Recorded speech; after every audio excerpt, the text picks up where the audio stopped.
Aloha and welcome to Live at the Legislature, where each week during the legislative session, we give you a chance to hear directly from your state senators about what's going on here at the Capitol.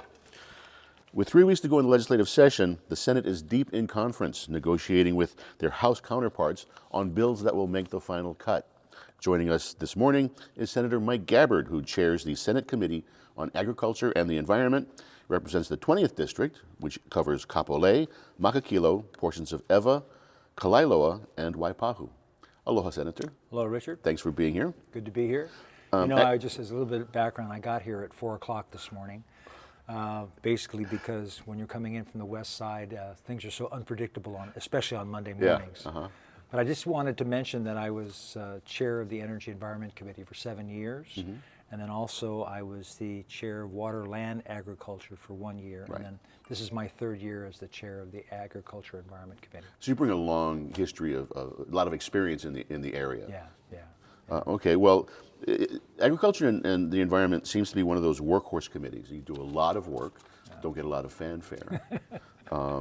What were your priorities coming into this session? Well, basically, the top priorities have been single-use plastics and increasing local food production. Many people out there know that we spend about $3 billion every single year importing 85 to 90% of our food, which makes absolutely no sense. And the reason why it doesn't make any sense is we have over 800,000 acres of ag land that is not being used. And so what we really need to do is step up to the plate and increase our local food production, especially with the goal of doubling our local food production. We need to put more resources. And give you an example, the state budget passed on March 27th, and the Department of Agriculture got 0.31% of the total budget. I said 0.31%, so like not even 0.5% of the total budget went to the Department of Ag. So that really needs to change, and so I'm hopefully that's going to change soon. One of the bright spots is that on Senate Bill 491 last week that passed, it restored 9 positions to the Department of Ag that had been previously cut from the budget. And so one of my priorities as the chair of the Agriculture and Environment Committee is to encourage young people, actually all people, to consider farming as a profession.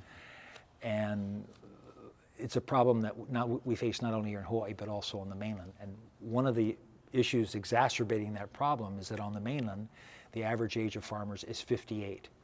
In Hawaii, 64. So we have to, if we're serious about this, we need to be doing something about that particular problem.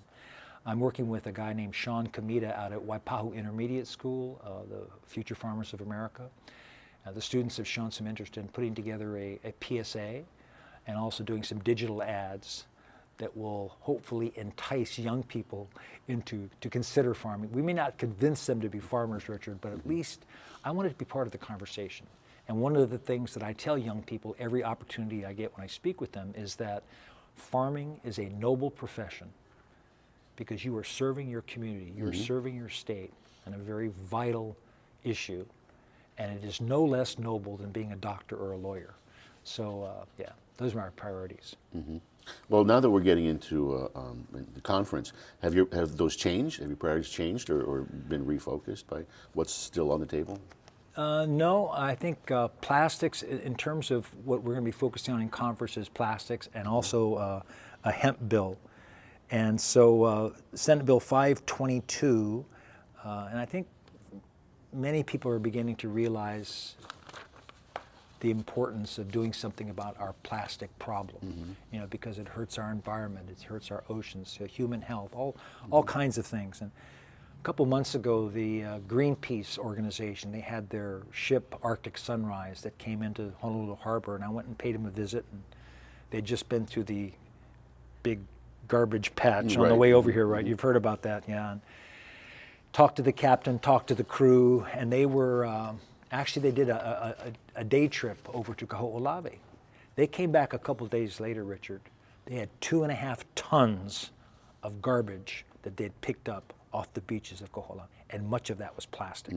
So we really have to do something about it. Now, the good news is that 4 counties in Hawaii, all 4 counties, have already passed a ban on plastic checkout bags, and then Maui and Hawaii counties have also banned polystyrene containers. And so on this particular bill, SB 522, I work with the Surfrider Foundation to phase out single-use plastic beverage bottles, utensils, stirring sticks, polystyrene foam containers, and also straws. So the bill passed through the Senate. When it got to the House, they turned it into a plastic source reduction working group to study the issue. And as you mentioned at the beginning, it's conference time, so for the next 2 weeks, I'm hopefully during conference we're going to be able to work out to phase in some of those bans on some of those issues. So we'll see what happens. Do we have alternatives for those products? I mean, because I know that you get a lot of pushback from the food service industry, for example. We do. We do. They are the alternatives are there. We just need to, again, it's awareness and education, because it is such a ubiquitous problem that we need to be doing something about it. Yeah. And so the other one is Senate Bill 1353, setting up a commercial hemp program.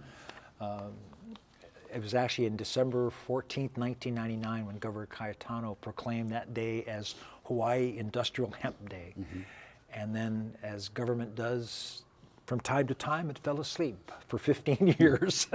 And I introduced a bill in in 2014 that set up a study on hemp. And then actually there were 3 more bills that passed into law, setting up a pilot program, a 5-year pilot program, allowing our farmers here to grow hemp. 25,000 different products come from industrial hemp, 820 million annual retail sales. It's a real boon. Aloha shirt made out of hemp. I brought my visual aid here. This briefcase is made out of hemp, and then of course I've got the hemp seed, hemp proteins, hemp tincture oils, all kinds of things. And so I'm hopeful that this would be the 5th bill that passes that would set up the commercial hemp program. And so what this bill does, it allows farmers to bring in hemp seed from licensed growers on the mainland. And then it also increases, right now with the pilot program, you're limited to 10 acres. So that you'd get rid of the 10-acre limit. So by doing that, I just really think that this is something that's going to take off in Hawaii. I met recently with a guy who's going to set up a $50 million processing plant here on Oahu, where all the farmers start. We won't have to ship off our hemp to the mainland, right? So looking forward to that. Well, we're looking forward to learning more about that and watching your bills. Thank you for being here this morning. Thanks for waking up at 4 o'clock and coming in and beating traffic. Thank you for joining us this morning, and we'll see you next time live at the legislature.